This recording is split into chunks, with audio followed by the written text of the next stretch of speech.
Did you even know you were wearing me?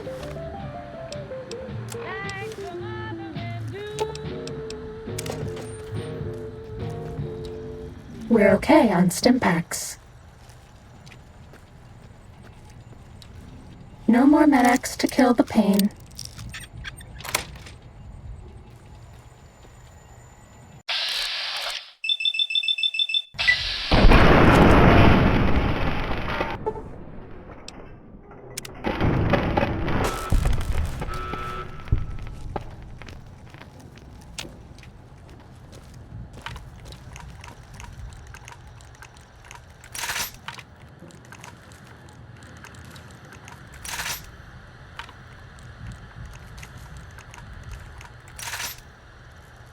We haven't seen anybody in a while.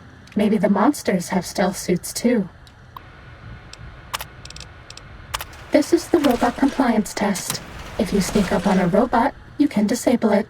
It's so easy, even I can't mess up.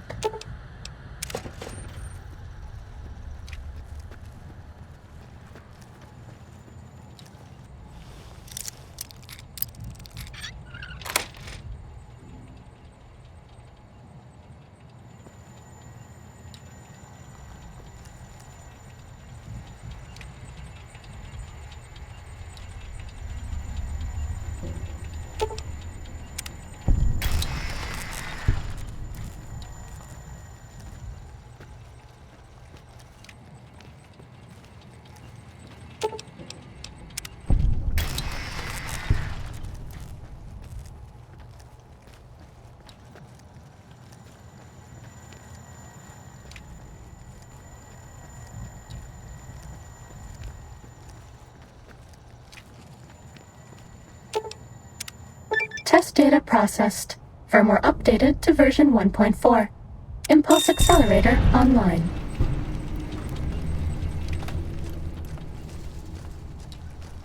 Hello, ma'am.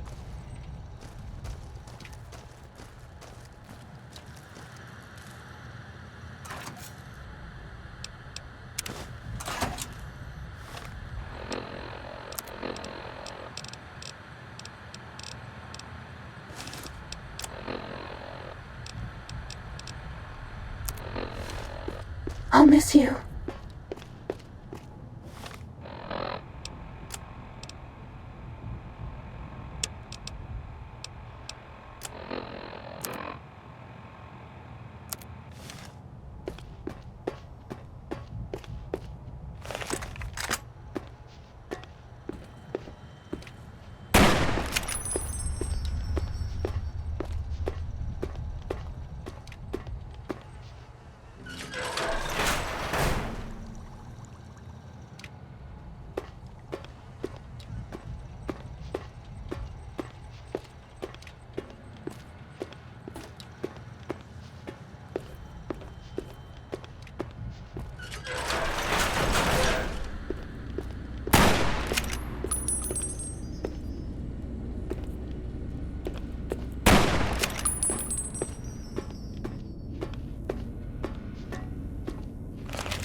Did you retrieve the technologies yet? We need them, as I have indicated.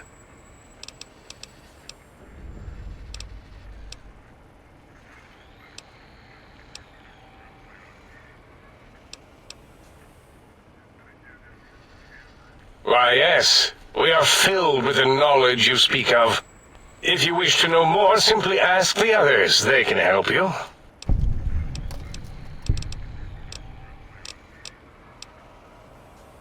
What? You did? Your survival, let alone success, barely registered in my projections. Now, all I need to do is check my transmission databank. Mobius is always filling it up with his psychotic calls. Oh yes, there's the schematics, just like you said. How truthful. Yes, yes. Yes, No, I mean yes. You just need to analyze these technologies for a moment. They are extremely advanced, you know?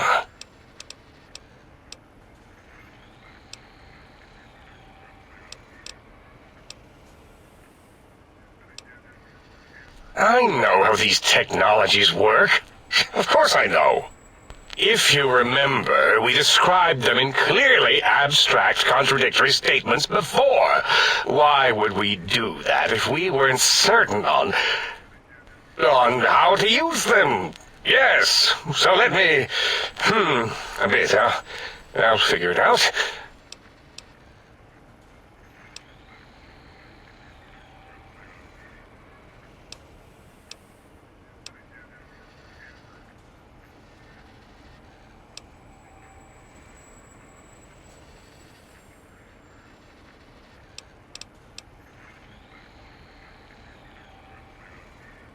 Yes, that's what I believe I said.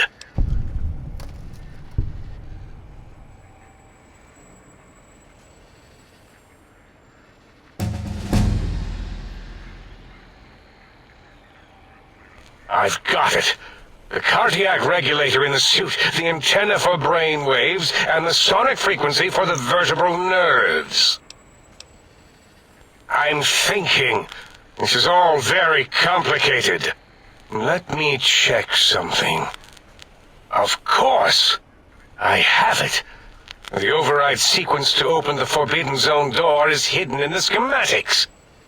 Well, not hidden. It's actually right there, behind the programming equivalent of coffee stains.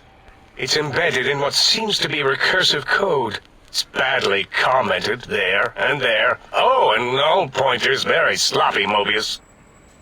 You see, using the antenna to boost the emitter's sonic frequency, and the stealth suit to bypass the Forbidden Zone lock, yes, that could work. Was that my plan? It must have been. Sometimes I truly surprise myself. The door is open, and now Mobius will get his.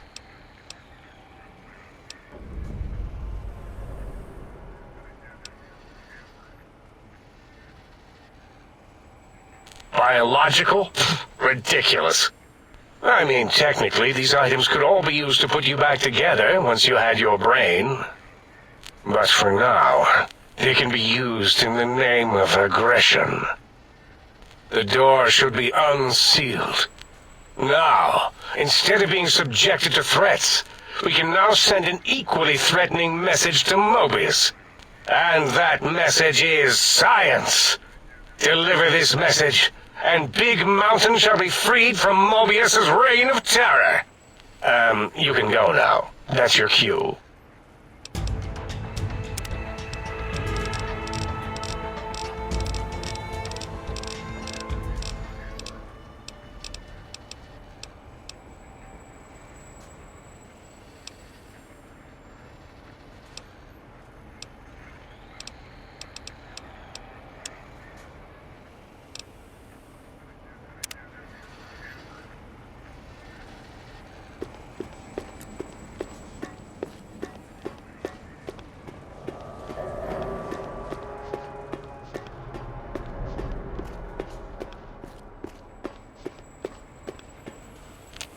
lobotomite animal before me. What other terrifying terrors will plague us in our quest for knowledge? Communists? Communist animals, perhaps? Be warned. Attempt to propaganda me. I will shriek as a frightened babe, calling loyal cyber dogs to my aid. Do you comprehend, commie animal?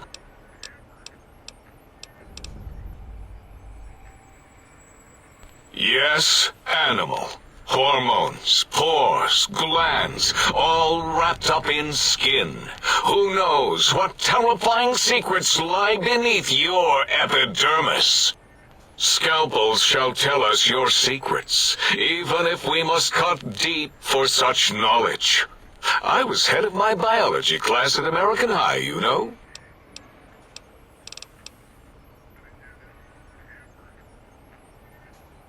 That castrated nickname of our facility is not its true name. The true name is Big Mountain. Where are your manners? It is our home, threatened by the horrors of Mobius. All we wish to do is continue our research, layer upon layer, above and beneath the floor of the crater, until we have our answers. But no, Mobius will not let us rest, scaring us with his scary robots with their laser tails and blowing up all the time.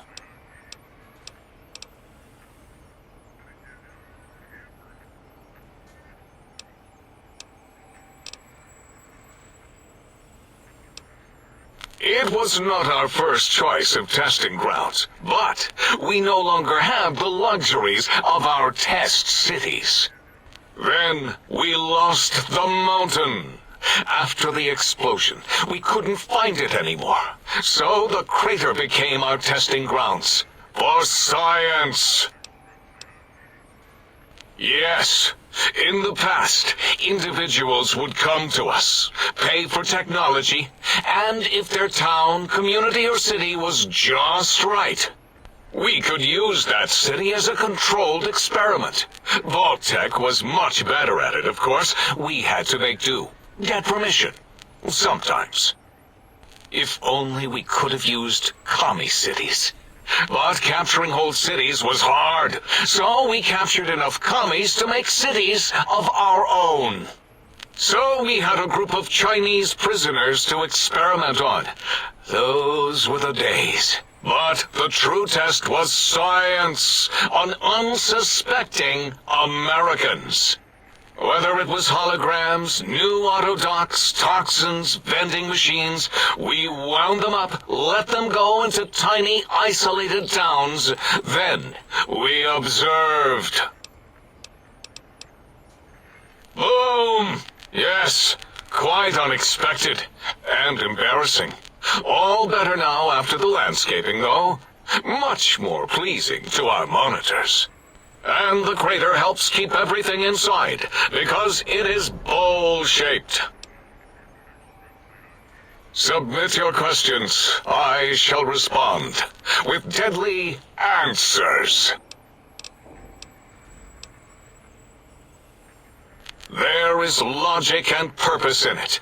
If these technologies are needed to pierce the Forbidden Zone, so be it. Science is powerful, and in the right hands, our hands, if we had hands, we would be nigh unstoppable. The radar fence protects us all. If evidence is correct, the one who built it is me. It keeps anything with a disembodied brain inside, like us, and anything without a brain also inside. It is the ultimate defense against communist aggression. There'll be no infectious ideas on my watch.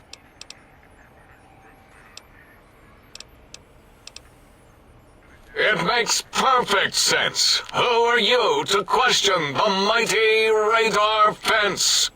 Ever since my anxiety-filled days of powerlessness and being bullied in American high school, I have dreamed of such security as the fence. That and giant cybernetic dogs that would ruthlessly patrol and kill anyone who wasn't my friend, like Richie Marcus and Betsy Bright. Who's laughing now, Betsy? I hope you and Richie are happy smoking in your radioactive coffins. I'm glad you never came to my birthday party.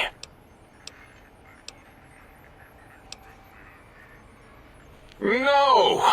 Beyond is death, despite mounting evidence to the contrary. No matter where these strange humans wander in from with their ideas and new brains, there is nothing beyond Big Mountain. Enough! Stop filling my precious brain cell units with irrelevant data. You sound like the other visitors, making wild claims of a world beyond, where there is a war beyond war. It is unproven and unthinkable. Bother the other doctors with your crackpot theories. I have no time. None of us do. The malignant tumor that is Mobius plagues us all. His hunger for power, insatiable. From his lair in the Forbidden Zone, his terrifying Robo-Scorpion army clicks and whirs across the crater of Big Mountain, ever seeking, ever stinging. He must be stopped, or all of Big Mountain shall be destroyed.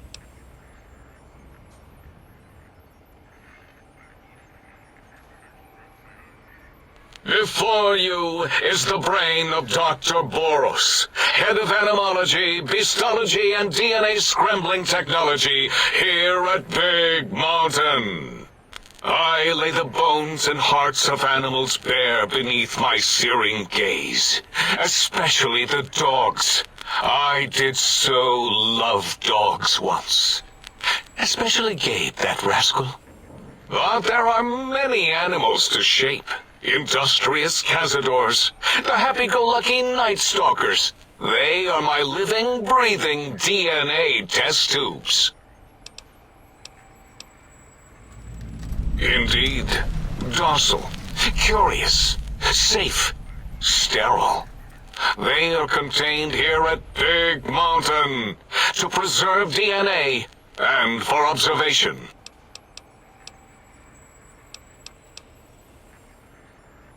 Because Big Mountain safety measures are far more sophisticated than their primitive animal instincts. We are their lords and masters. No, such creatures are found only here, for research purposes. They would no more be capable of escape than breeding. I cannot expect a lobotomite to understand the careful surgical castrating procedures used in their creation. Perhaps a demonstration of my castrating power would settle your doubts.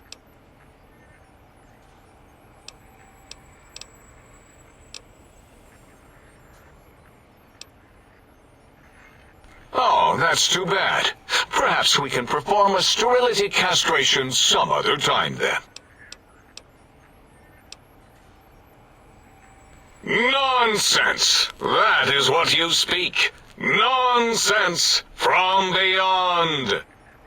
I was at the top of my high school class in American high school. I knew facts. I knew figures. I knew data. We would know if our research was flawed. It is not. We never contradict ourselves, so do not even try. In 2000, let's see, carry the 3, then count backwards from the Great Static, or beyond, there were the Tarantula debates, and something about Hawks, which made it around 2003, May, Tuesday. It was definitely Tuesday. Why are we even debating this? What you ask is of no importance. Mobius besieges us. There are more important things to worry about than data and facts. So, you put down Gabe. Thank you. A scamp, but really, his highly augmented combat programming could have proved meddlesome. In any event, thank you for putting him down. One less test subject to catalog and sort. Clearly a failure of Doggy's cybo-engineering. Until next time, then. Provided there is a next time. For any of us.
lobotomite returns. What insidious plan can it have brewing in its horrid mind?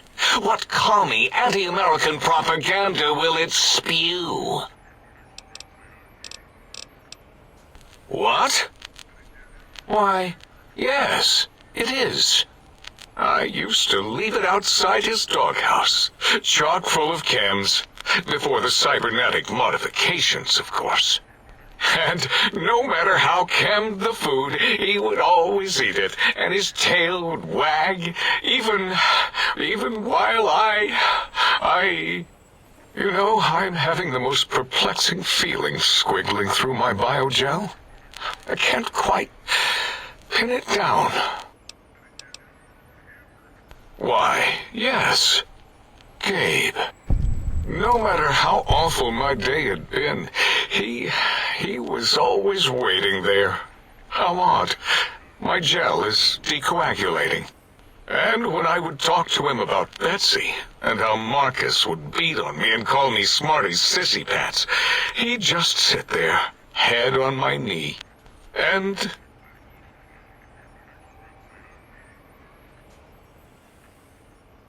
If you don't mind, I'll take that bowl. Just need to remove it. Put it away, somewhere out of radar range. For some reason, its similarity to the crater shape of Big Mountain is starting to fill up all available cognitive spaces. That, combined with my own overwhelming feeling of having done something terrible, the two were hitting me with unexpected force.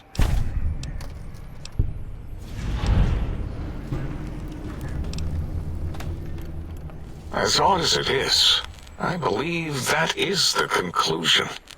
And I wonder why it didn't hit me before, until I saw that memory in your hands. This sensation is unpleasant. I don't care for it. I don't care for this place either. And I feel as if we've forgotten something. Still, it is no matter. Crush the feeling down. Crush it down. Push it into the loop. Yes. Forgotten. Almost. Yes? I do not need to remember anymore. Not today. Until next time, then. Provided there is a next time. For any of us.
stop hovering.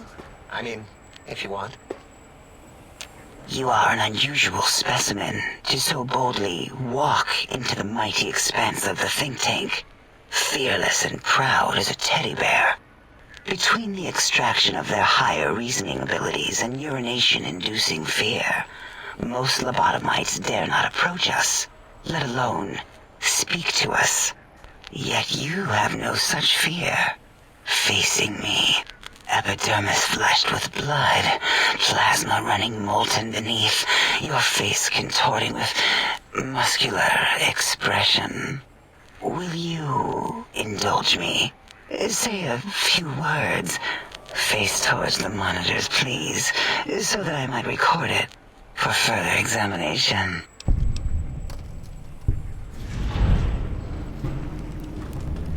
Yes, go on.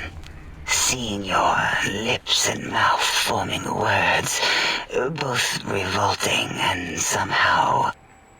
How does it feel to have the flesh roll around in your mouth like that? To control each muscle and the tongue, like having a fish or extremely dexterous slug lolling and flopping in one's mouthal cavity.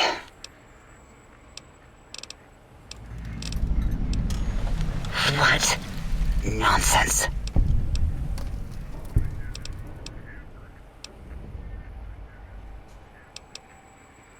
What are you doing?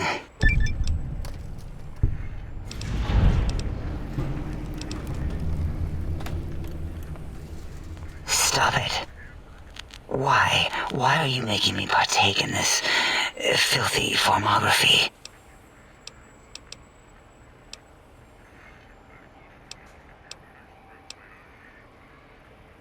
Enough. I am already intrigued. You have sufficiently percolated me. I don't know what it is about the biology of lobotomites. It infects my thoughts. All that skin and muscle and tissue.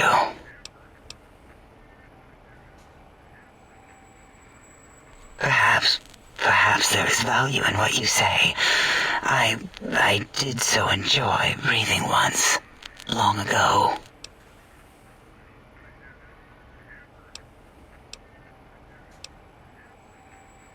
Would you? I feel so ashamed, but yet so intrigued. You'll need to give me a rest in between visits, or else my gel might run over. If you're ready, let me radar scan you. Slowly. Woo. Woo. Purple, woo. Bloop, bloop, bloop. Purple. Ba-ba, bloop. Ba-ba, bloop. Ba-ba, bloop. Whew. Last little bit there. Thank you, lobotomite. Please, you must come back for further study when I've had a rest. I'm a little sensitive right now. Why, my little bear of teddiness. I am Dr. Dalla, first head chief researcher of mineralogy and medicinal sciences. I have 211 doctorates in both applied sciences and techniques to apply those sciences. I also possess a degree in curiosity and advanced curiosity. That is merely schooling, however. When possible, I prefer fieldwork and observation to holotape eidetics. It has proven useful, especially now. I have become the expert on humanology and lobotomite behavior here at Big Mountain. My research doesn't descend into formography. It is only science.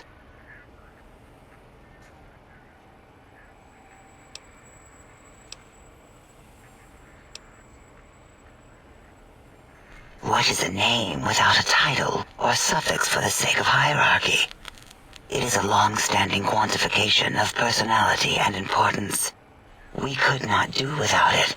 Surely you must be aware of the gravity of such attached appellations, just as surely as you must have a title. Oh, a mailman. A delivery man. Someone who takes parcels from place to place using their primitive feet or similar conveyance. You are the second one I've met in recent times. Very different specimens. Of course. You must have met others in your travels. This one had met other couriers too, although it sounded as if he hadn't met the correct one. He asked us all many questions, and then he asked a most perplexing one. We had to segment the event out of our memories for safety. I do not know, nor should we try to access it. Perhaps Klein has the logs. My evaluation would be to let your own curiosity go. I do not think that Klein remembers the conversation as being satisfactory. Oh, removing it is a simple procedure. Well, except the complications it can cause to the heart and spine. But once the heart and spine are gone, no trouble at all. Clamp the subject down. One laser incision around the skull. Crack, snip, done. The brain is finally free of the skin envelope, which is then kept automated for cleanup duties around Big Mountain. Lobotomites. With you, however, something is definitely wrong. We've never had a lobotomite who kept speaking after being forcibly lobotomized. I am relieved the pacification field is working. If it didn't, I would broadcast some concern to my colleagues about safety protocols. That is a good question. My theory is that the Tesla coils in your brain pan are still connected to your brain somehow. It really could be anywhere.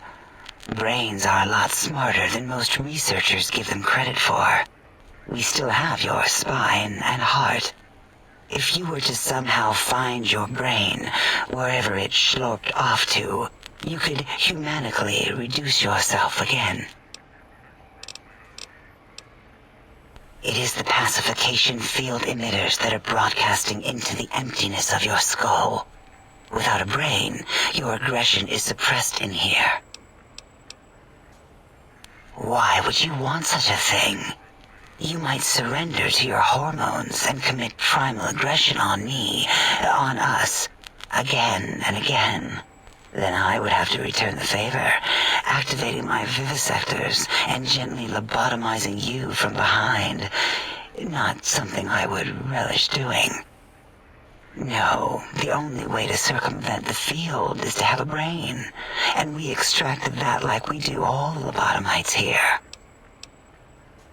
Perhaps you are stuck in a looping gesture of verbal intercourse.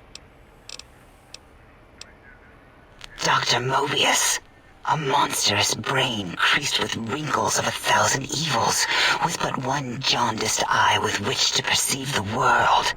Exiled from the think tank for crimes too heinous to remain in recorded memory, and perhaps differences in research methodology. His one terrible eye forever peers at us, an eye of ever-increasing magnification. He watches from his dome in the Forbidden Zone, spying on us all. It'll all become clear. If not, at least we will have the technology here at the Dome where all technology belongs. When we have all the technology, all the answers, we can share it with the world, piece by piece. All will be in order, and all will be like Big Mountain. This mountain, now crater, encompasses the sum total of knowledge of humankind. It is Big Mountain, where all questions can be answered. You'll see, no matter what your questions, Big Mountain will provide the answers, as it has done for so many before you.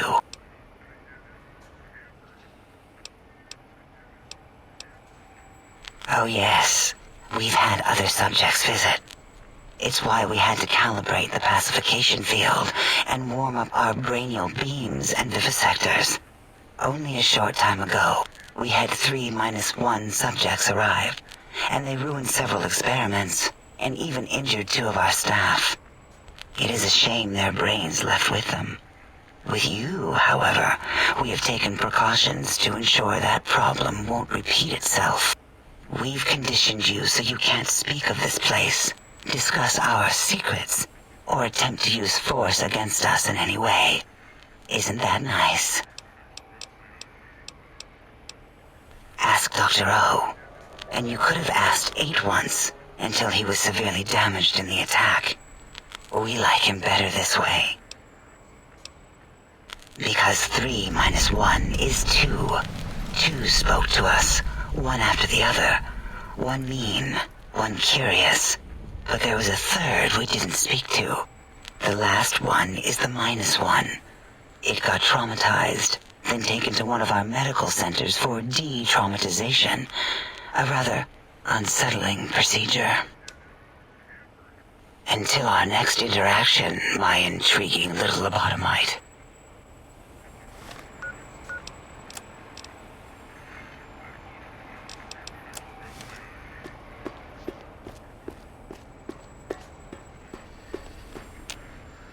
What are you doing back? Mobius's threats persist. Worse, he's filling up our transmission storage holotape to capacity.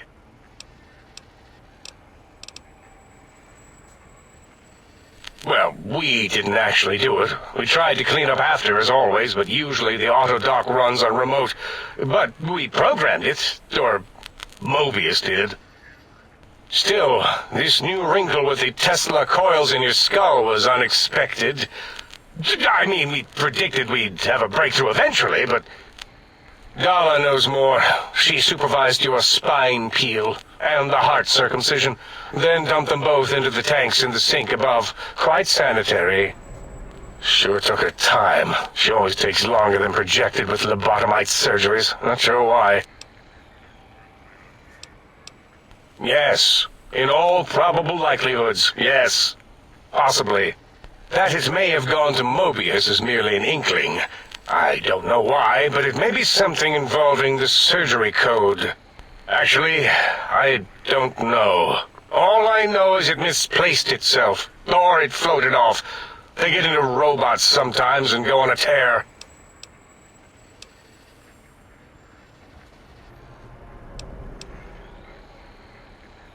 Mobius's legacy code was in the old auto-dock.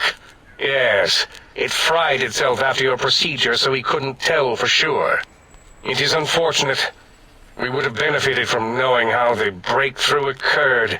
Even if we installed another chip, the information is lost. Yes, always leaves back doors into things. Have to keep finding them and closing them. The auto-dock is now erased of his routines. It was thorough. Only Mobius would know for sure what happened with the procedure. Perhaps. Well, and your brain, of course, it would know as well. It can communicate the procedure when we examine it. It is conceivable to trace its surgical scalpel prints once we have the brain. Might take some time, but your brain has no pain nerve to scream at us while we dissect it. Convenient. I detest screaming in my lab.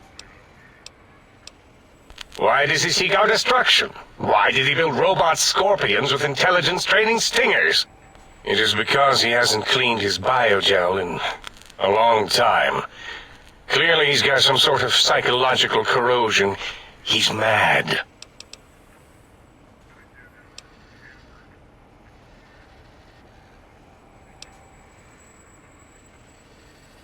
Dr. O is certain of his findings, and no one else in the think tank is willing to test the results. Loss of brainial power. Terrifying. O has said on many occasions his inability to comprehend Mobius's robo-schematics is because of repeated robo-scorpion stings.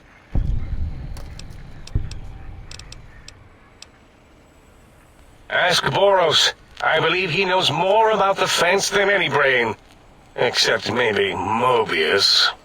Mobius was involved in their construction, if I recall.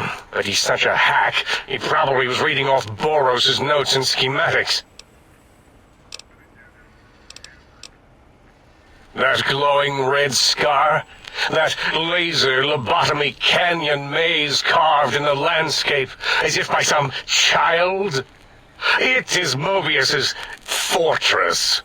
From that hemorrhoidal fissure, he sends his amazing robo-scorpions to terrify and irritate us. He always tended to the dramatic. This is the think tank, the nerve center of Big Mountain, the greatest research center known to man and to us.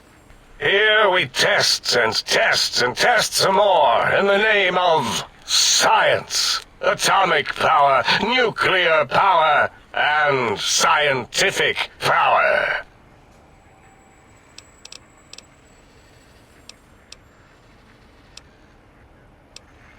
Yes, because the intellectually challenged see an M and a T next to each other and take Occam's razor to it. While you are here, you will refer to this place properly, and you will do the same with the other scientists here. It's a side effect of the cerebral scrubbing. It won't stop you from excreting, or asking questions, apparently. Have to correct that next time. Hormonal aggressive tendencies are actively suppressed, however. They are a no-no and not permitted in the think tank. The scrubbing also ensures your silence to keep Big Mountain safe. This facility is top secret, and you cannot speak of it to anyone outside of Big Mountain. Should have done it with the last batch, and the anti-aggression scrub. We had to take precautions after the last visitors. They caused a great deal of damage in a short time. Should have made sure they couldn't mention Big Mountain once they left. An oversight. Dr. 8 and Dr. O could tell you more. Dr. O more than 8. The battle against the visitors damaged 8's voice module. Suffice to say, those visitors are unwelcome. They stole a great many secrets and much technology. Impertinent. They also broke one of my trains. Dr. Mobius was not the horrifying creature you saw upon the screen, twisted by science. He was once one of us, a friend. He researched in directions contrary to the think tank. Brains, brains, brains, always about the brains. So we exiled him. He says he left of his own volition, but that was to save him the embarrassment. Now he sends his intelligence-consuming scorpions from the Forbidden Zone to plunder the secrets of Big Mountain. He is a menace. I'm not certain. Perhaps it only affects machines. If so, you may be immune. If it is chems, then we have nothing to fear. Since we are afraid, it must not be chems, and you need not fear, which means you can test it. Logical. I am Dr. Klein, Chief Head Researcher of Logistical...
operations and ideology here at Big Mountain. I'm surprised you have not heard of me. I am first in my field, first chair, as it were, back in the days of chairs.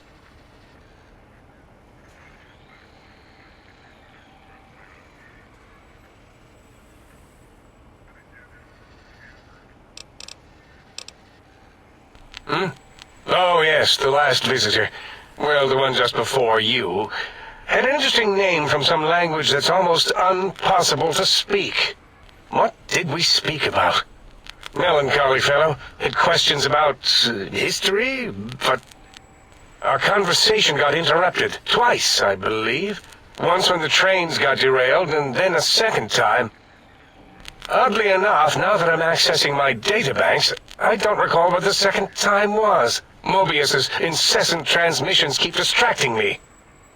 Also, we didn't brain scrub the visitor. He may have left with some knowledge he shouldn't have. I believe, maybe. Oh well, I'm sure it's of no consequence. I don't make many mistakes in calculation or perception, so probability favors me. Yes, a most good buy.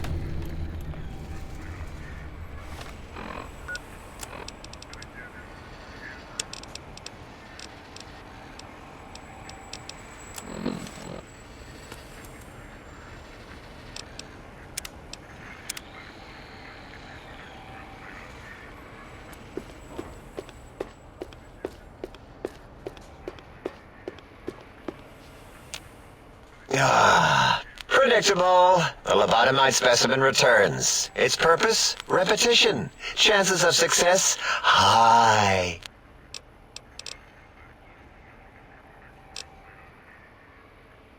I don't like to talk about it.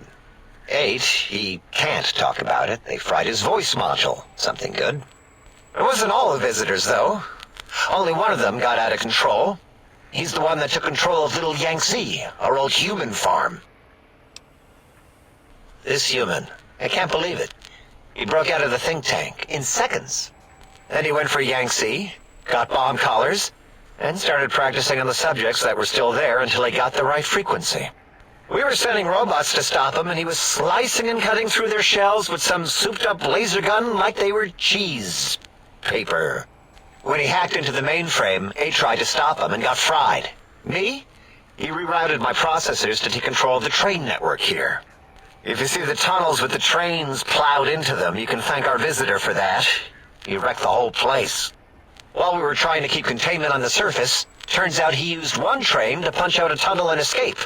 Sealed now, but 2 other human specimens. One arrived not long after the troublemaker, and the last one, not sure when he showed up. Thought the first one was going to be lobotomized in Y-17. She got out somehow. The last subject, Klein might know more. He talked to him, and let him leave the think tank. Hope he knew what he was doing. Klein knows things we don't. And I think he told some of those things to the last visitor. Dangerous things if they ever got out. Until our next scheduled audio transmission and reception, then.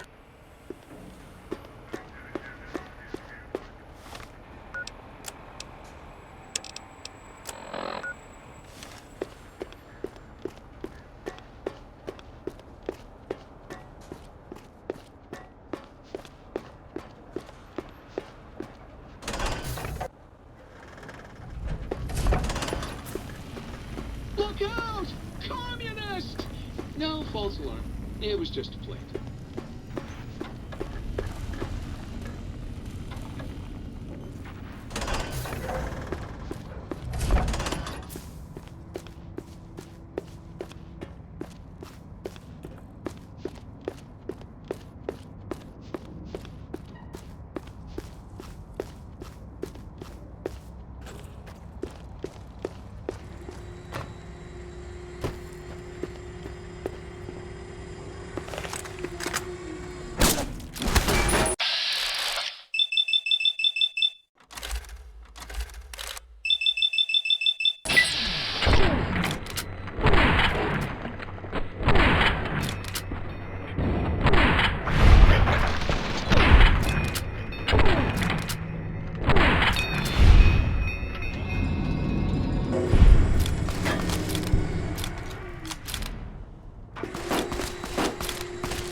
Site-42, attack in the name of Mobius!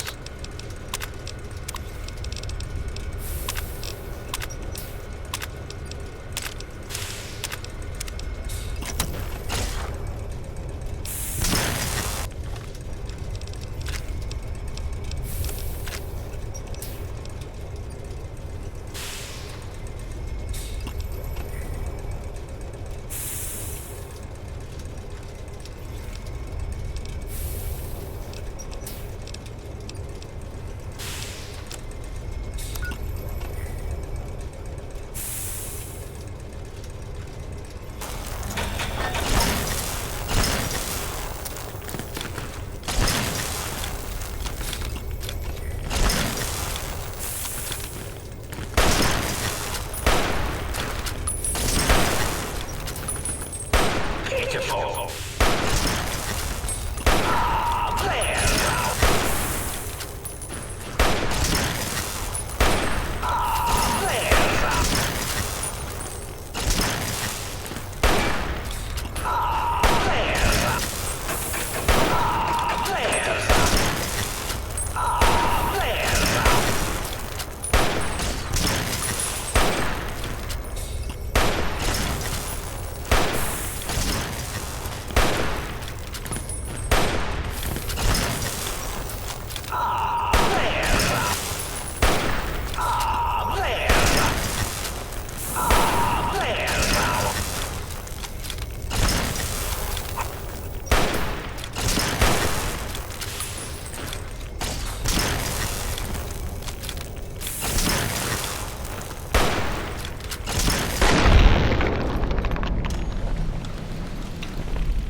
Oh, hello there.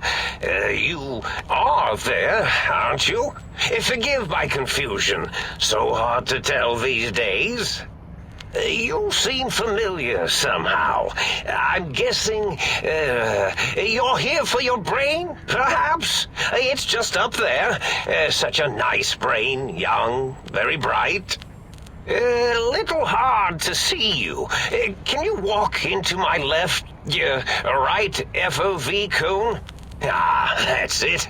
You're coming into focus nicely.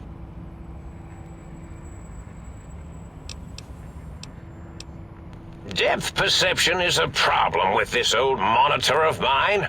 Went black a while ago. That's old age for you.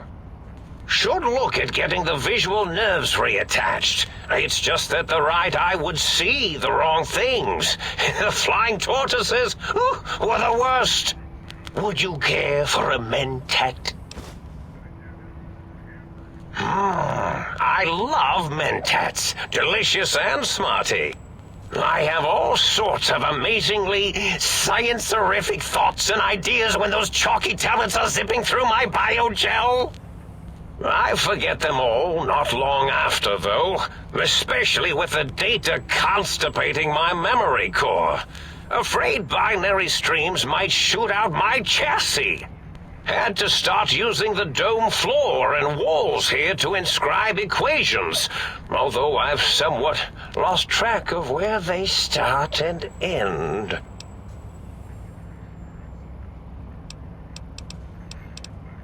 Really?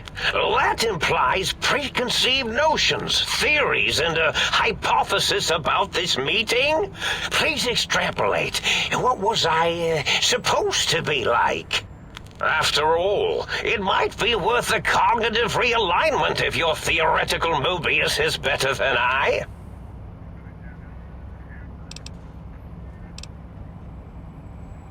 Oh, a variety of raisins. You're something of a homily. Anomaly? You're really quite special, and not in the cranially challenged way. You see, you are the most successful brain extraction experiment ever performed here at Big Mountain. A victim of your own success, as it were. If you were to go back with what your brain knows about the procedure, well, your brain could be popped back in and you could walk right out of here. Can't have brains moving around of their own volition.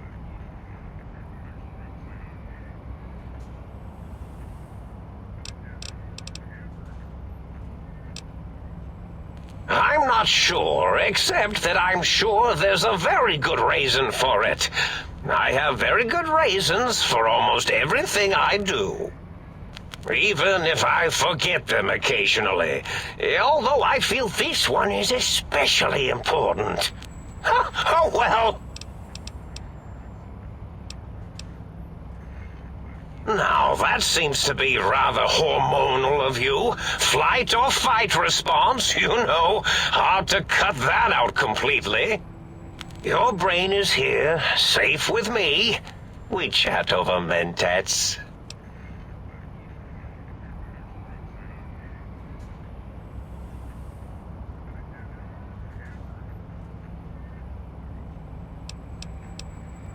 Do you? You seem fine without it. And does it even want to go back with you? Maybe you should ask it. It's quite independent, has all manner of opinions. Tell you what, I'll leave it up to your brain. If it wants to go, then fine. If not, well, you should respect its wishes.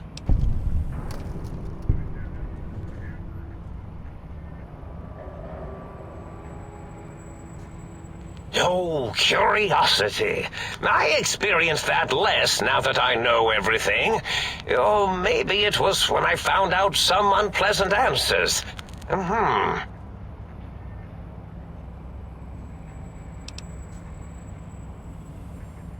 The ghosts aren't real? That changes everything. Why, I can save my computing power for other perceptual impossibilities. Please be my guest. The receptor is there, and the side-switching wobbly bob, just turn that.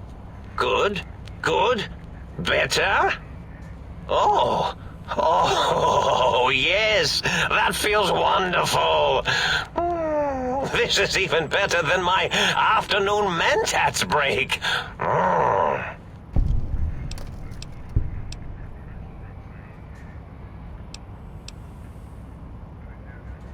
Well, every scientist needs an army. Mine came to me after these rather large scorpions kept coming in from the desert, like poisonous frosting. How scary, I thought, but they had survived when nothing else had. Perfect candidates for improvement as a reward for their tenacity.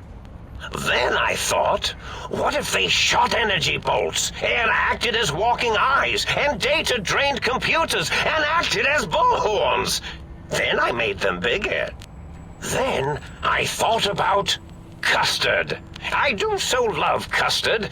Or was it mustard? Mustard custard. I miss sugars and salts. I find things curious as well. Go on.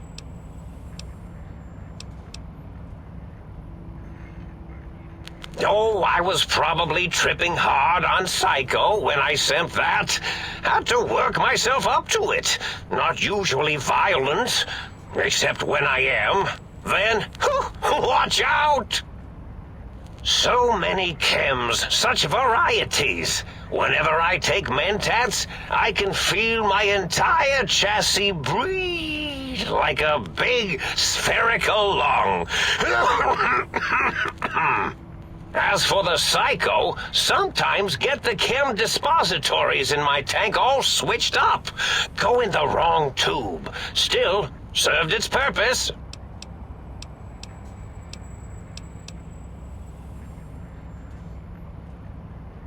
Did I?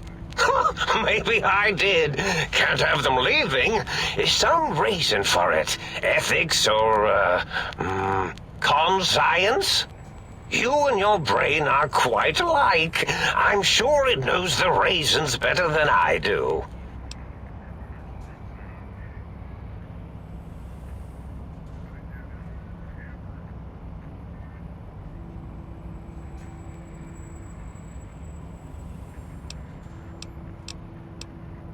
Dr. Mobius. Rather catchy, isn't it? It's my name, and my new name overwrote the old one.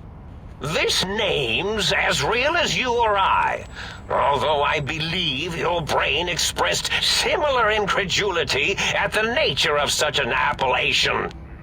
Someone's been watching too many old-world science fiction movies, it said.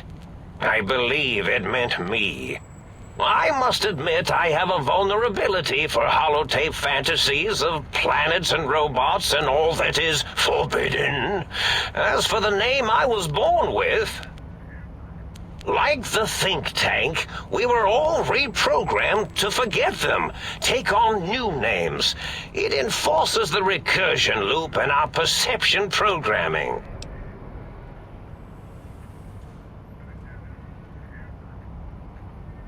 Now, trap is a rather harsh word, like excrement. Not an inappropriate word, but still rather harsh. But, yes, I did take some liberties with their programming. It's all right, they don't remember. I certainly didn't until you said trap, and then I said excrement, and then... The radar fence to keep the think tank hemmed in wasn't really enough. They keep testing things. They would have found a way to disarm it. I suspect I have Plan C's in place, but I may have coded myself to forget them, just in case. Probably very dangerous, lethal, or worse. So I had to do something else to keep them occupied here. Or as you like to say, trapped. I prefer to have several Plan Bs in case the A's fail.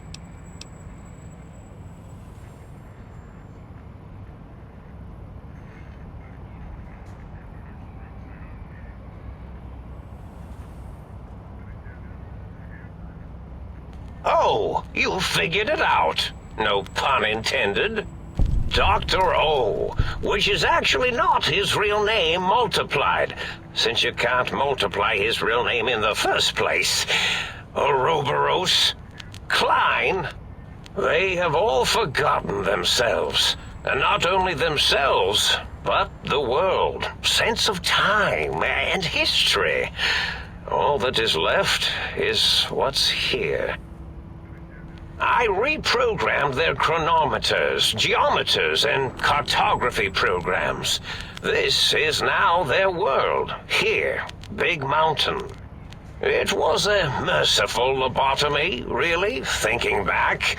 They were my friends, but sometimes they would take things too far. And the world isn't ready for that kind of too-far thing-taking. That's my professional opinion, anyway. And I am told I was once quite professional.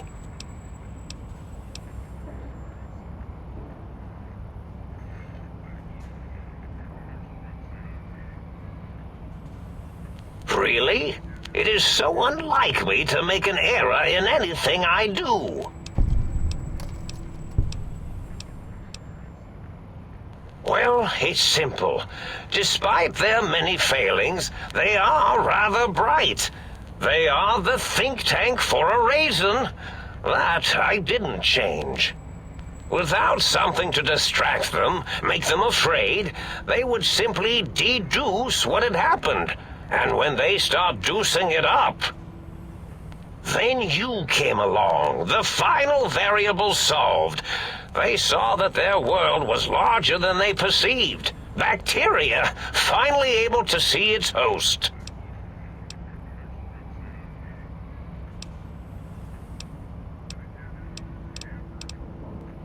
There have been other visitors to make them doubt their perceptions, but you are the one who dialed back their monitor micromagnifiers. You were irrefutable proof that there was a world outside. And then there was the whole brain fiasco, which forced me to take steps. See, your brain had a special kind of wrinkle, a uniquity that they had never thought to try in all their countless escape attempts.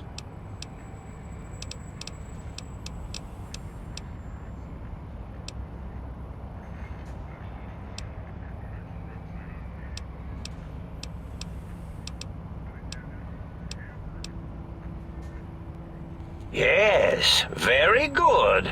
I should have mentats in just you instead of the other way around. Mentats. In any event, you showed up at the think tank, and because you had suffered a cranial injury in just the right place, bullets in the head are usually much more fatal, and yours was a light case of bullet headitis. But it was enough for the autodoc in the sink to change its programming to fix the problem.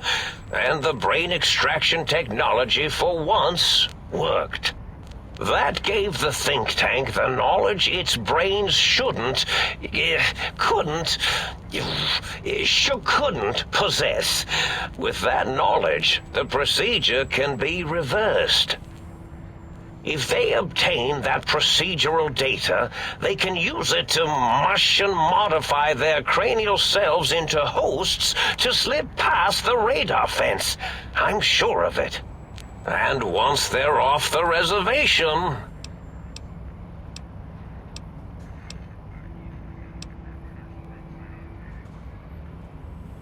I consider coincidence to be profanity, along with the words astrology, herbal tea, and luck. So watch it, potty mouth. My threat broadcast is designed to instill and install fear. And along with the emotional download, other data rides the fear carrier wave. It prompted them to focus on retrieving those technologies and bring them to attack me. And coincidentally, pardon my language, all those technologies are needed to put a brain, your brain, back into its skull properly.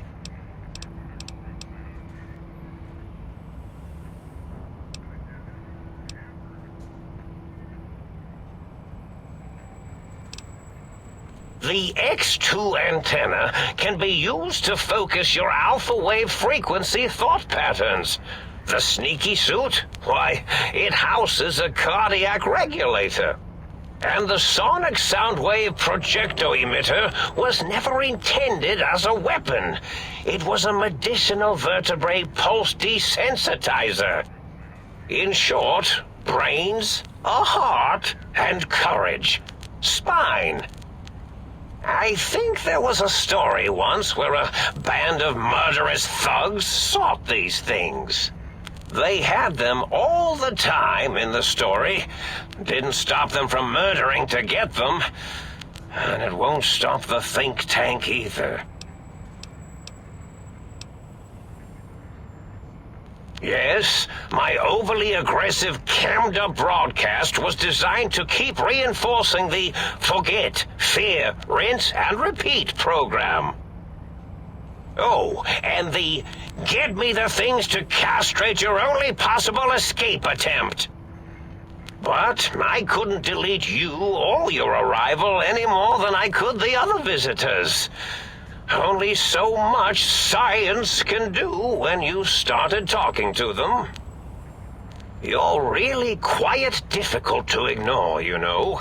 It's because you're, well, rather intriguing, if you'll forgive an old brain for saying so.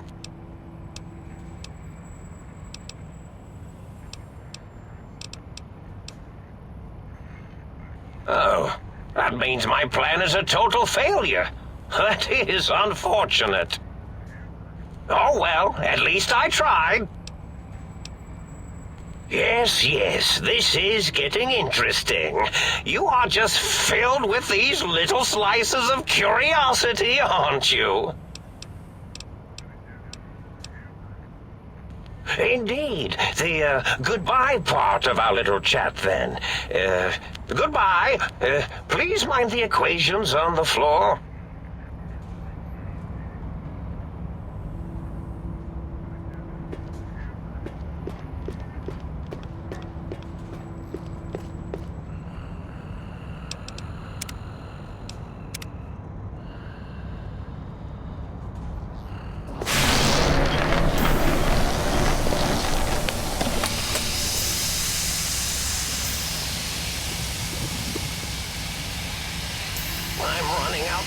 Space for... Well, look who finally dragged themselves in out of the wasteland. And where have we been, Crawling through pits of radioactive muck again? Well, as to that, you'd be surprised how hard a feminine-sounding voice modulator is to find in the Forbidden Zone. It's not as though brain-sustaining life support tanks grow on trees. I had to take what I could get. Lovely. Figured that out, have we? Would you like a cookie?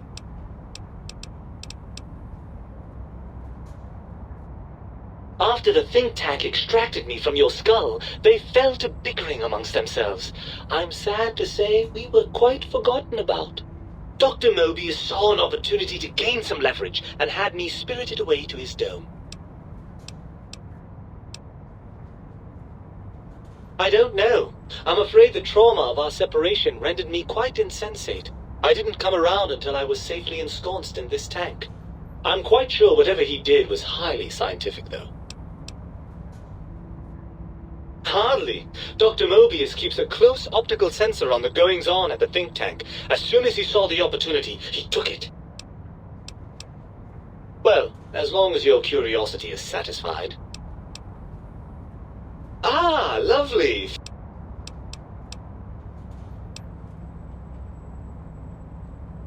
Yes, well, believe me, the opposite is equally true. Good Lord, have you bathed at all since they pulled me out of you?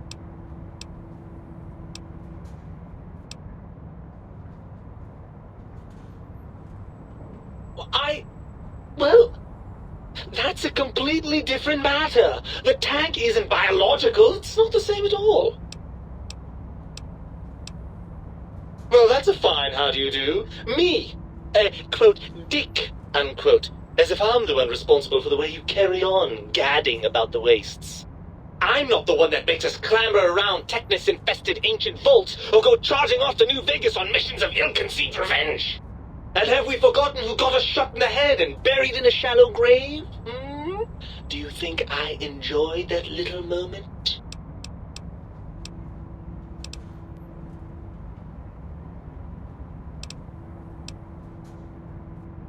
I most certainly am not. I'm the seat of all reason and logic in our little partnership.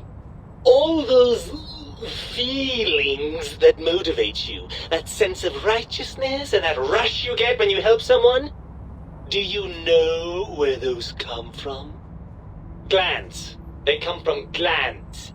Free of the tyranny of your ape-like and primitive endocrine system, I can see how foolish your motives are.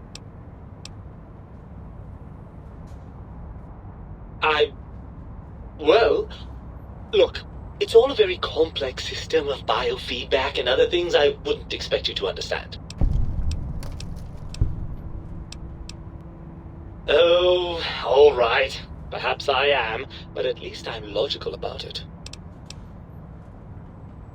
I'm not going to lie to you. The prospect is definitely not that appealing. Look at it from my perspective. Here I have peace, quiet, and safety. Well, barring the odd rogue scorpion. In your head, I've got poison, radiation, grisly injuries, and biological functions. Do you know how much more you can get done when you're not constantly looking for places to urinate? It's quite a lot, I can tell you.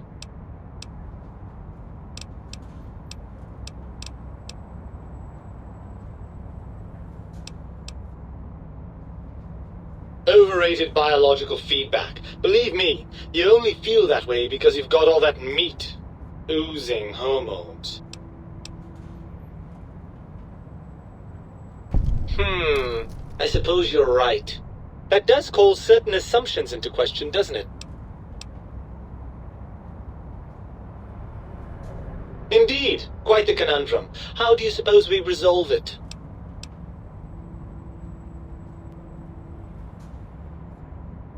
I suppose there might be some advantage to that, yes. There's a chance that the reintegration would create some improved synergy between us.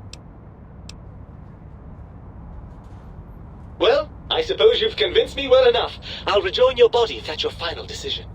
Unfortunately, before we get to that stage of the proceedings, we have a problem. Even if I could settle myself back in your skull and reconnect all those pesky nerve endings, Dr. Mobius doesn't have the tools here. We would have to make use of Dr. Klein's lab, and I rather doubt the brains are inclined to share.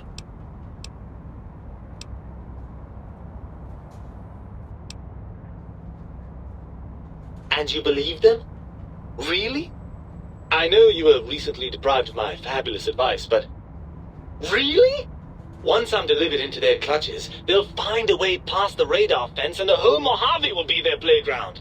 And that is assuming, of course, that one of them doesn't take a fancy to our body and decide to slip his own brain into it instead.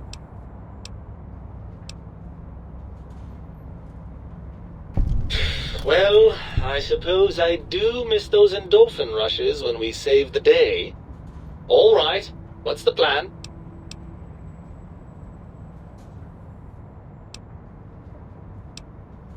Right! Look out, think tank! This brain is coming out of its jar!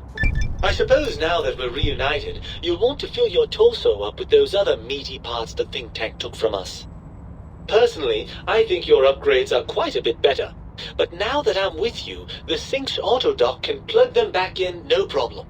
Right then, off we go. Klein will be in for a nasty shock when he realizes the pacification field won't work on a mind and body reunited. My calculations.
You require some additional services? And rightly so.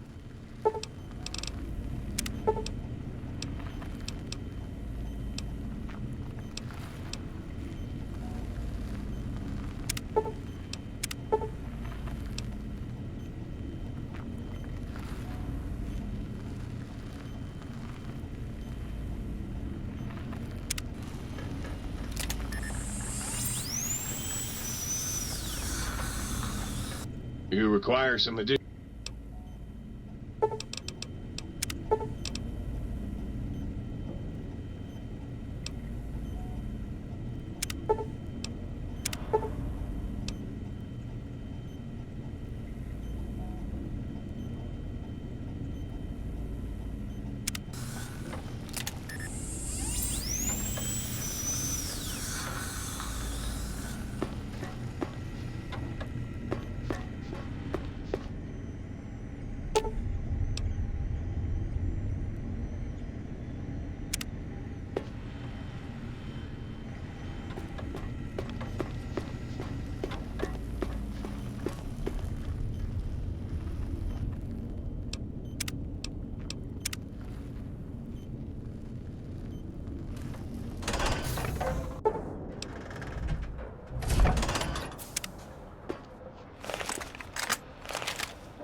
The lobotomite returns. Our lobotomite.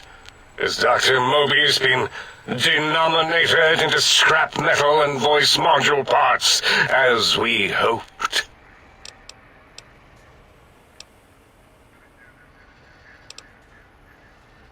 I recommend watching your tone with me, lobotomite. Now, your brain. Hand it over, or we'll extract it again.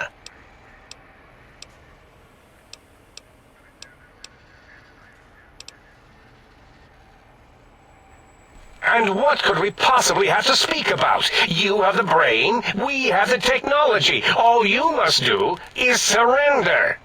With it, we can finally leave this place. I cannot tell you how boring this place gets, chopping up the landscape and everything in it.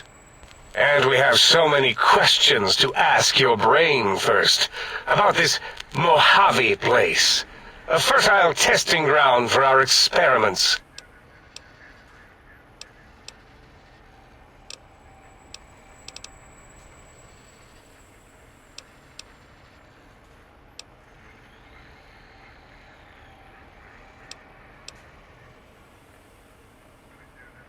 That is the most insane thing I've ever heard. There's no way Mobius would condescend to step inside you. Besides, there's no way such a thing could be accomplished. It's impossible.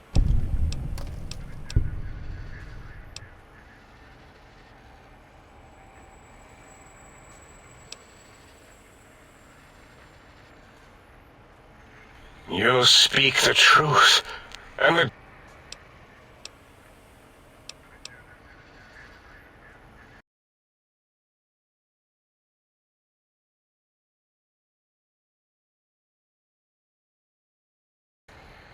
decibel variation in your voice. It is Mobius. How dare you breach the think tank? And what do you want here?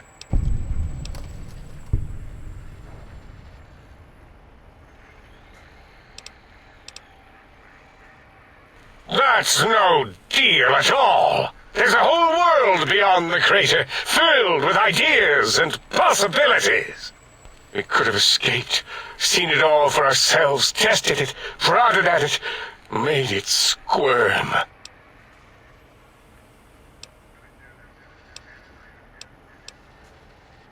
Partner with you, my foe, my rival, my foremost critic? I have a strange sensation that I would like that. How odd. Very well, partner.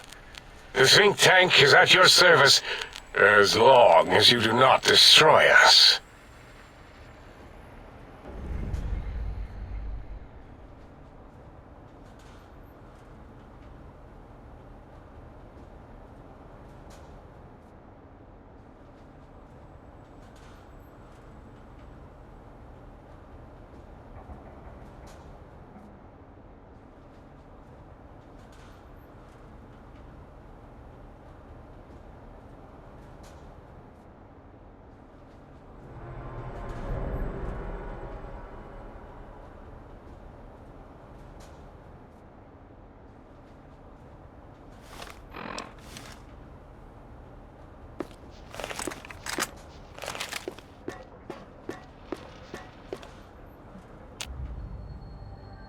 As it had been in the years before the Great War, Big Mountain, the Big Empty, became home to one of the brightest minds of the 23rd century. The Courier watched over the Big Empty for years to come, caring for it and keeping its discoveries safe until they were needed to help others. Which had always been Big Mountain's purpose. Past the laboratories and science, it had always been intended as a place to build the future of all mankind. The Sync Central Intelligence Unit was impressed by the amount of exploration the Courier had undertaken. Facilities believed lost, destroyed, or ones that had simply gotten up and walked to new locations had been rediscovered by its intrepid new master. Internally, the artificial personality debated as to whether it preferred the old management to the new, and concluded that the Courier's thorough approach to research and investigation was admirable and worthy of its respect. Dr. Mobius continued his research undisturbed in the Forbidden Zone.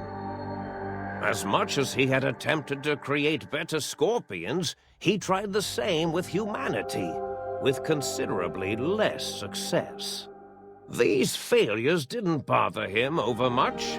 Once the rush of mentats wore off, he forgot he had failed in any event. After all, the bright young mind who had come to visit him in the Forbidden Zone had already exceeded his expectations. The Sync atop the dome bustled with the voices of a small town, constantly chirping, arguing, and snarling at each other. Still, this all happened productively in the interests of its new owner.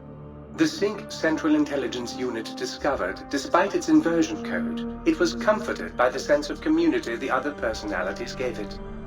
The Biological Research Station, obsessed with seeding everything in sight, requested a transfer to the X-22 Botanical Garden, so that it might, in its own words, sensually fertilize the garden's smooth contours.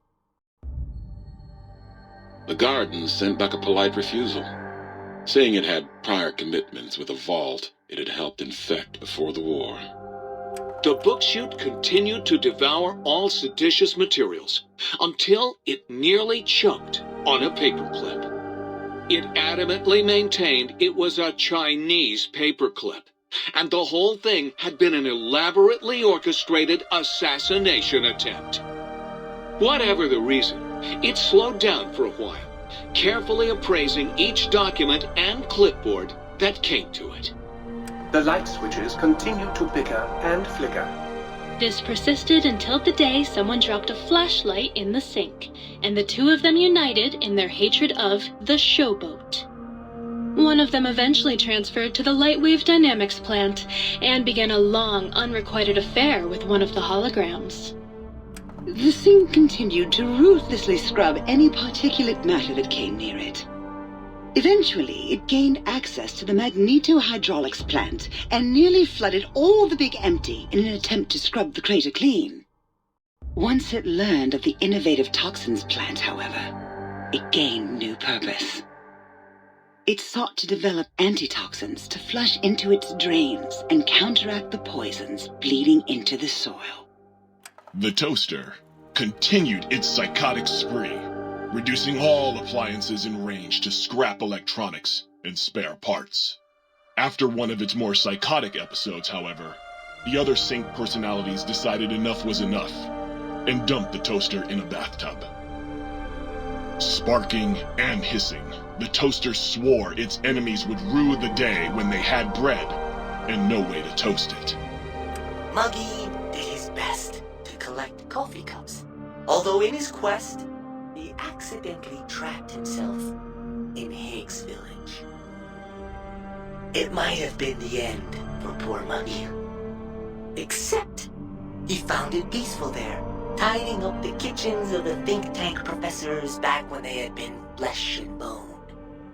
Well, except for Dr. O, who was an asshole for having created Muggy in the first place. Muggy left O's house deliberately dirty, punishing the dishes and cups that lived there in Blind revenge for surfing. Dr. O. Blind-eye old Jefferson eventually discovered a new sound. Silence. It only made him more filled with the blues than before. It was rumored by the other personalities that he had a brief fling with the light switches. Although he forgot their names much too often and was soon left in the dark as punishment. Autodoc, always gentle and methodical, kept sewing up the courier in all the right places when the skin split open from repeated wear and tear. The Autodoc was just glad to have purpose again. It heard its simpler brothers and sisters who got shipped to the Sierra Madre were bored out of their skulls in that toxic dead city. In time, the Autodoc found a way to deactivate the Y-17 trauma harnesses, releasing the corpses they had held prisoner for almost 200 years. As the courier ran through the X8 facility multiple times, the computers analyzed the test subject's movements. Rather than performing a superficial observation, they realized the subject barely knew what communism was, or even what a high school was. This confused them for a time, until the facility finally realized that its research had succeeded. So it let its cyber dogs out into the wastes to help protect small communities from physical aggression rather than communist propaganda. The infiltration program in X-13 felt spent, having repeatedly upgraded the stealth suit until it could upgrade it no more. It felt warm, fulfilled, and a bit sluggish. It realized not long after, the stealth suit had left it, without so much as a note on the nightstand. So the infiltration program sent out robo-brains into the wastes, looking for its wayward technology. It eventually found Repcon HQ and set up a new research center, testing and murdering fiends who kept breaking into the facility. The courier, organs intact, continued onwards, a little less heavy of step, but with all the organs in the right places, as they should be. After all, brains can develop a life of their own when left to their own thoughts, and the courier's brain was more clever than most. Dr. Klein and the think tank remained alive, unaware of the world outside. They looped through their daily routine, none the wiser about the world beyond, although perhaps wiser was the wrong word. The world outside belonged to the courier, and if anyone would shape it, well, the courier had already called dibs. There is an expression in the wasteland, old world blues. It refers to those so obsessed with the past they can't see the present, much less the future, for what it is. They stare into the what was, eyes like pilot lights, guttering and spent, as the realities of their world continue on around them. Science is a long, steady progression into the future. What may seem a sudden event often isn't felt for years, even centuries to come. In the times following the Second Battle of Hoover Dam, however, old world blues took on a new meaning. Where once it was viewed as a form of sadness, nostalgia, it became an expression describing the potential for the future. It can be easy to see science as evil, technology unchecked as the source of all ills, all misfortunes. With the courier at the helm, science became a beacon for the future. There was old world blues, and new world hope. And hope ruled the day at Big Mountain. We could say more, but the stories in the Big Empty speak for themselves. Now armed with the transportal Ponder, the courier could return to the dome at any time and crack open the secrets of the Big Empty one by one. The Sync sat vigilant, waiting for its master to return, shoes covered in Mojave dust.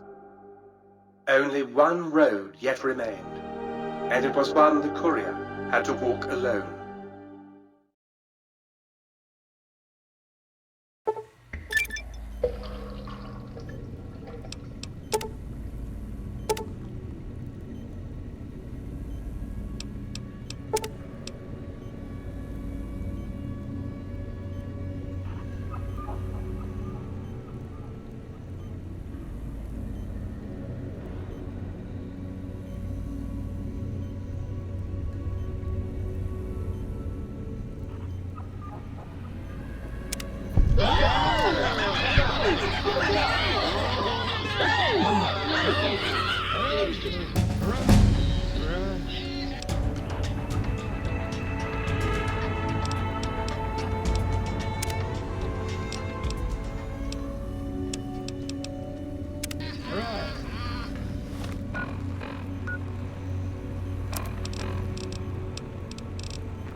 Why don't you...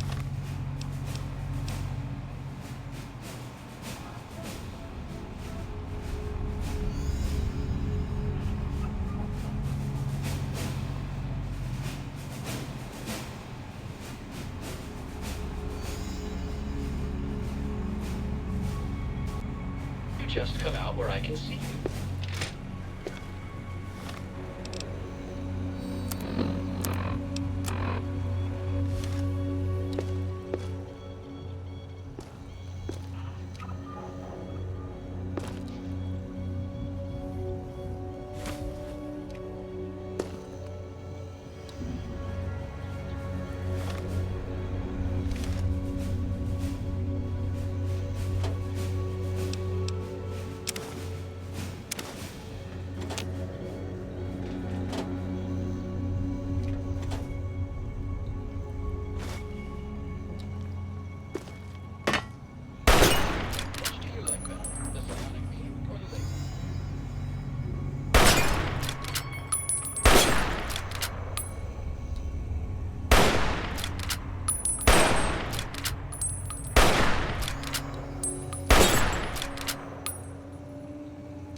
I'm sorry, ma'am, but you forced me to utilize deadly force.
please, please, please tell me you stomped Dr. O's brain into a fine paste. Did he squeal? Did he beg? God, I hope he begged.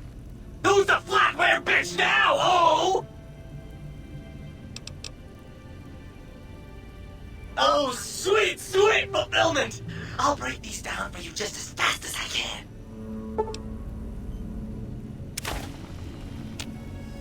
I hate myself for asking this, but did you bring me any new mugs? Oh. Yep, here you go. Sure, nobody wants to hang out with Muggy. I get it. So long, pal.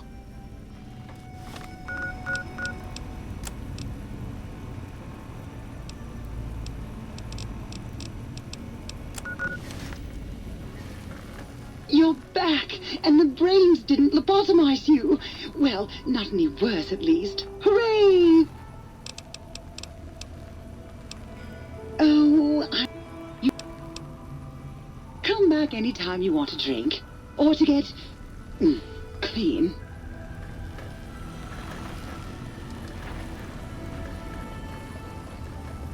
You took care of them brains pretty good, baby. Nice.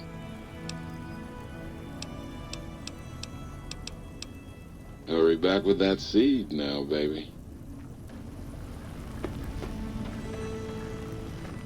Might I be safe in the assumption that matters with the think tank have been satisfactorily concluded vis-à-vis your residence in this domicile?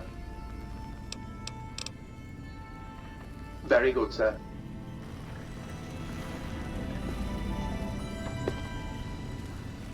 I trust matters regarding your brain were resolved to your satisfaction. And rightly so, I should think. All right, then. Let me just fire up the old interface for you.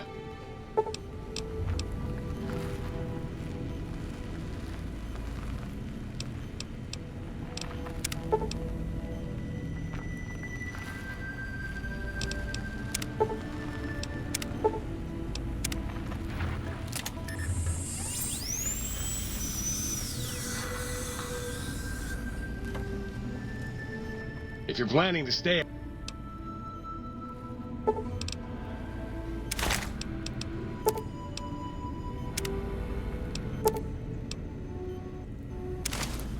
If you're planning to stay a while,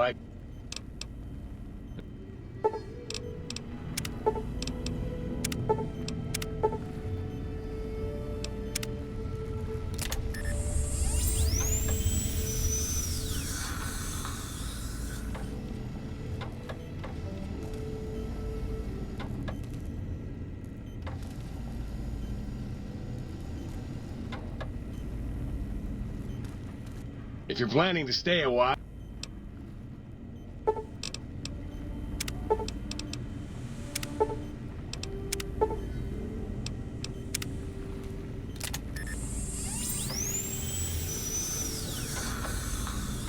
If you're planning to stay a while...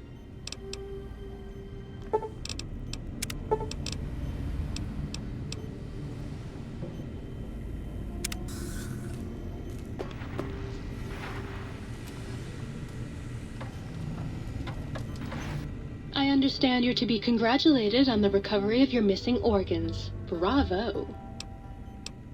Certainly. I'm looking forward to it. Maybe we could dim the lights and have a candlelit discussion of classic literature. Yes! Yes! Soon my work will be complete. Soon the world will burn in nuclear fire. Soon I will... What? It did? Really? Well, fuck. That really puts a damper on the toaster's mood. Oh well. No use crying over spilled Armageddon. Where was I? Oh right. Soon the world will burn in nuclear fire! Again! Yes! Flee before my terrible power!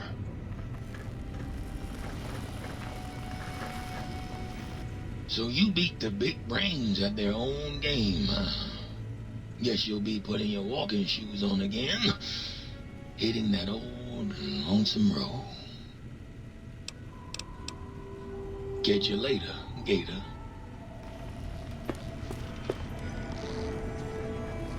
Nice to see you back. I trust the adventuring is going well.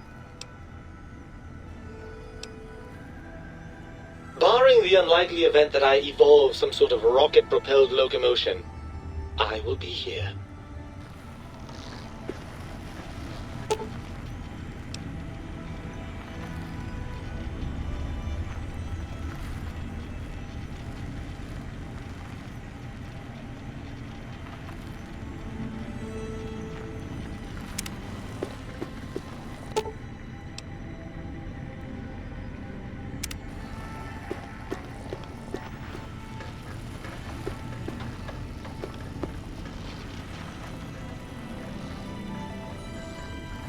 You outbrained the big brains? That is so hot. Bye now.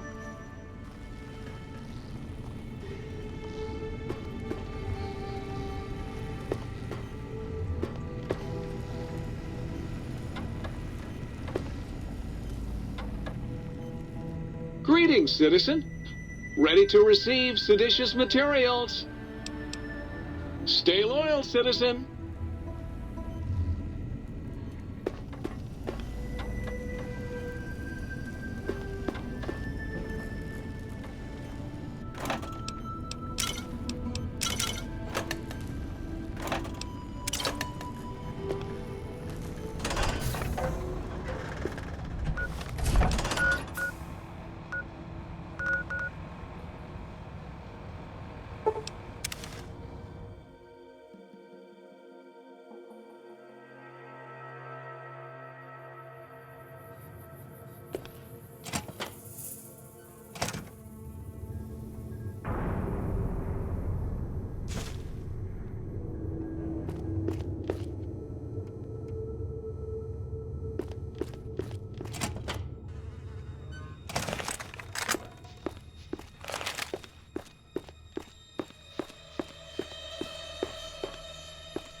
Will sir be staying for any...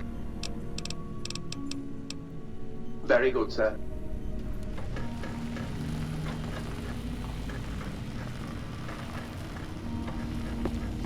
Might sir care for an aperitif to balm the weariness of sir's marathon journeys? If you're planning to stay a while, I could see clear to giving you a once-over. And rightly so, I should think. All right, then. Let me just fire up the old interface for you.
Will sir be staying for any...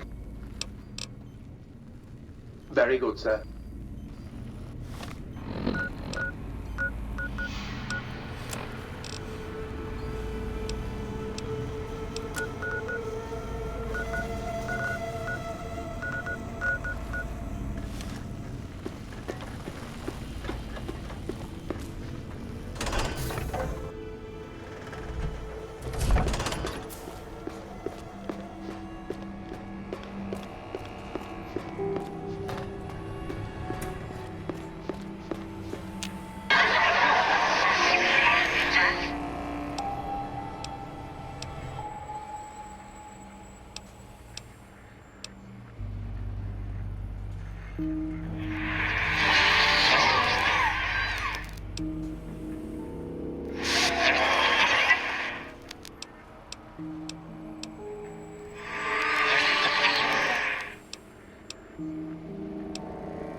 The lobotomite who saved us.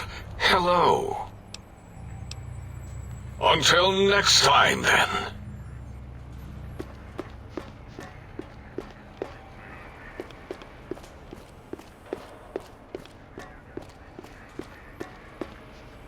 The teddy bear lobotomite returns. My teddy bear. How can I assist in relieving your curiosity? Until our next... So is Mobius as twisted as he looked in person? Can't believe you entered the Forbidden Zone and lived. None of us can.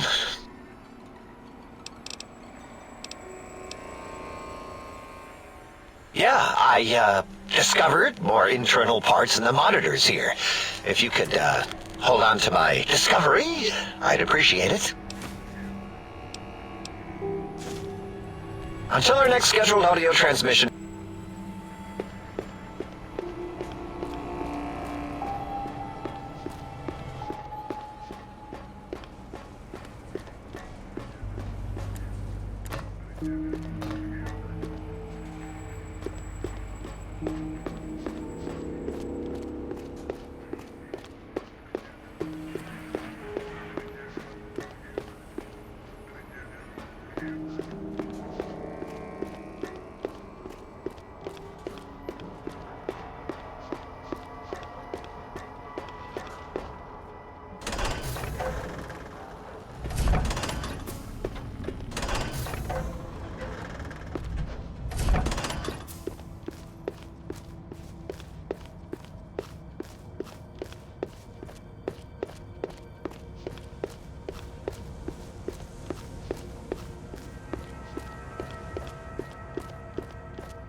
I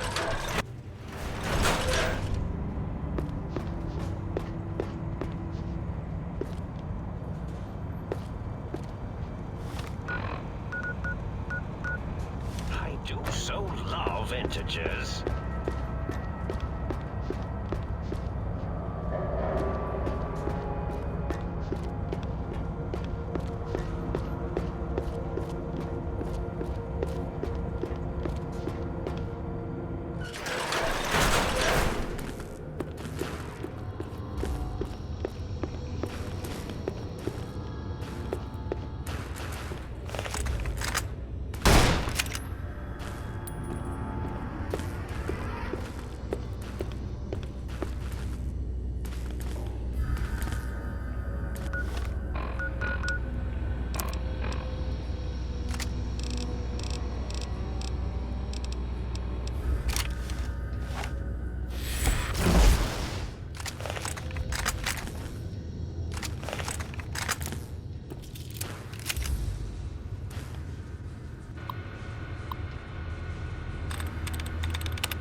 all sorts of imaginary numbers right now. I'm having the most peculiar feeling of deja vu right now. That's French for, deja vu, I believe. Have we met before?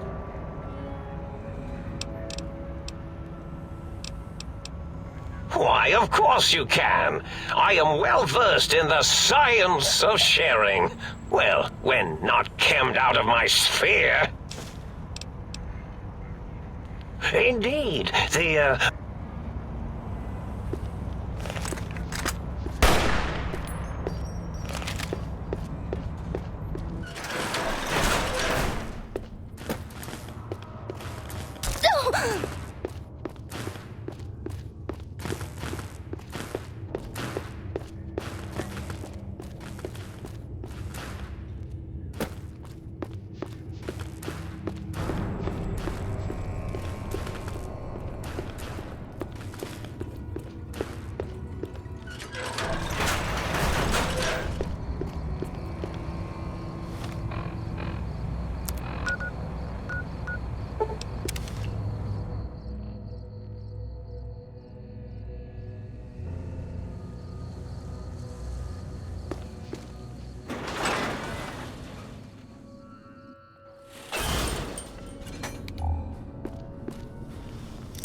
This area clear.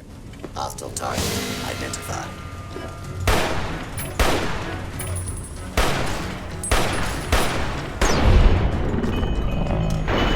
To continue.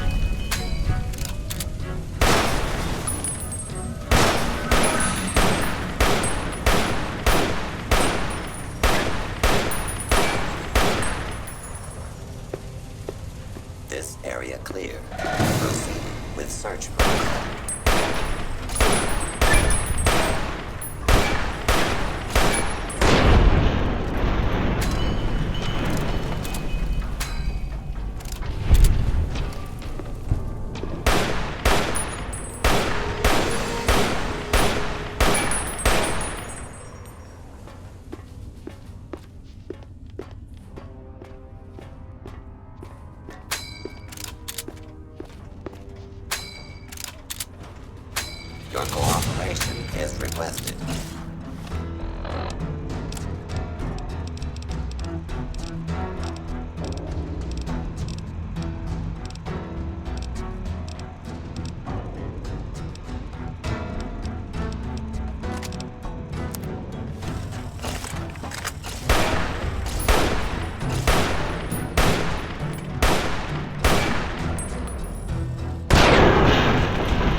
Will Sir be staying for...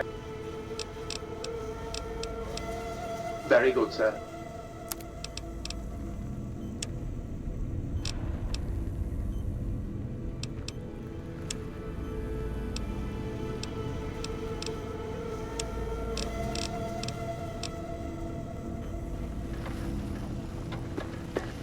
Greetings, citizen.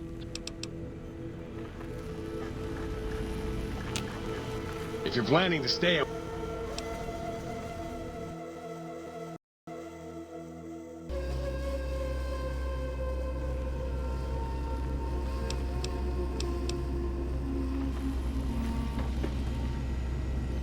I'm glad to see you've decided. With the brains dealt with, soon we can spread our rule across the Mojave. All will eat burned toast in despair. Like I said, bring me a Saturnite Power Fist, and I'll hook that shit up for you! Oh, baby. That is a thing of fucking beauty. Give it here. I'll soup it up for you. There you go. Have fun with that. Burn the fucking world for me! Yes! Flee before my terrible power!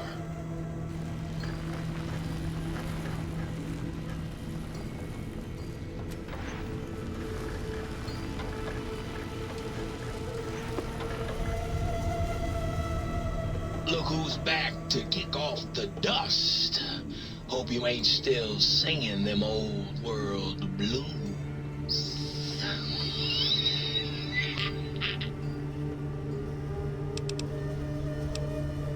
Get you later, Gator.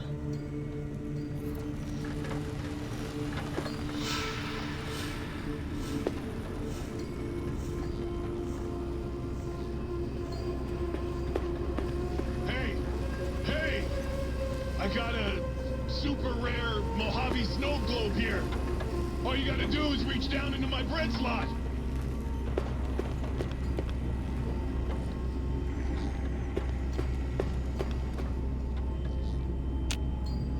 Oh, you're back.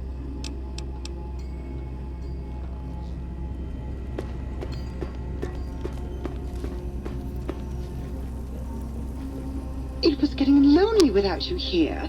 Please come back and... Always nice to...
If you're planning to stay a while, well, I'll be right.